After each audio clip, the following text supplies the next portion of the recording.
So, the promise of a prophet. This is Deuteronomy 18:15. The Lord thy God will raise up unto thee a prophet from the midst of thee, and of thy brother, like unto me. Unto him you shall hearken, according to all that thou desires of thy Lord thy God in the herd in the day of the assembly, saying, let me not hear again the voice of the Lord my God, neither let me see this great fire anymore, that I die not. And the Lord said unto me, they have well spoken. That which have spoken, I will raise them up a prophet from among their brethren. Now, this is the second time that he said this.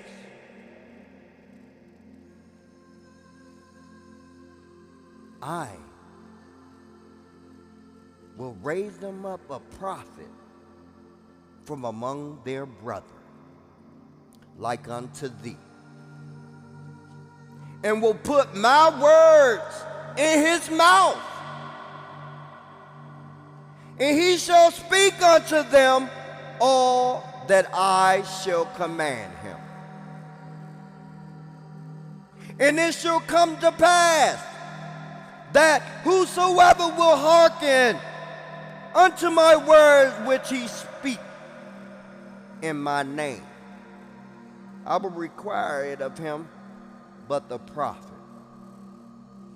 which shall presume to speak a word in my name, which I have not commanded him to speak, or that shall speak in the name of other gods, even that prophet shall die. And if thou say in thine heart, how shall we know the word which the Lord hath not spoken, when a prophet speaketh in the name of the Lord? If the following thing follow not, nor come to pass that is in the thing which the Lord has not spoken, but the prophet has spoken it presumptuously, thou shalt not be afraid of him. Thou shalt not be afraid of him. See, because at the age of 40, the prophet received divine revelation when at the cave of Hira. The mother of the believers, Aisha, said, the first thing that God's messenger received while in the cave of Hira in Mecca were good visions and dreams. Every time he had a dream, it would come true and clear, like the split of dawn. Later on, God's messenger became to love being alone in meditation. He spent lengthy periods for days and nights to fulfill this purpose in the cave before returning back to his family. He would take a supply of food for his trip. When he came back to his wife Khadijah, he would get fresh supply of food and go back to the same cave to continue his meditation. The truth came to him while he was in the cave of Hira. The angel Gabriel came to Muhammad and commanded him to read. Muhammad replied, I cannot read. So, the angel Gabriel embraced Muhammad until he could not breathe, and then let him go, saying, O Muhammad, read again. Muhammad replied, I cannot read. Gabriel embraced Muhammad for a second time. He then ordered him to read for a third time. When he did not, he embraced him tightly until he could not breathe,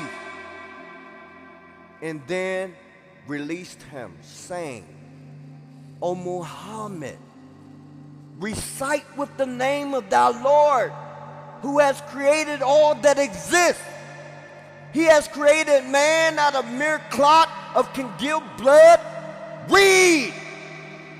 And your Lord is the most gracious. So, the messenger of God returned home trembling. He was scared.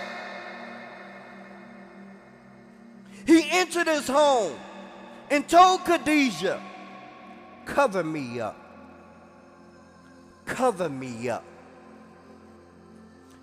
Khadijah covered Muhammad until he felt better. He then informed her about what happened to him in the cave of Hira. He said, I was concerned about myself and my well-being. Khadijah assured Muhammad, saying, by God, you don't have to worry. God, the exalted, will never humiliate you. You are good to your kith and kin. You help the poor and needy. You are generous and hospitable to your guests. You help people who are in need. So,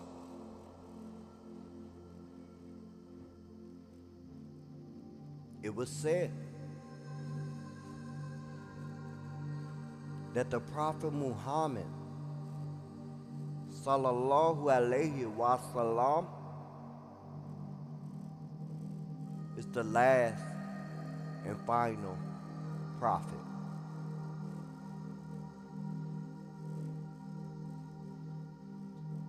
We have to follow the teachings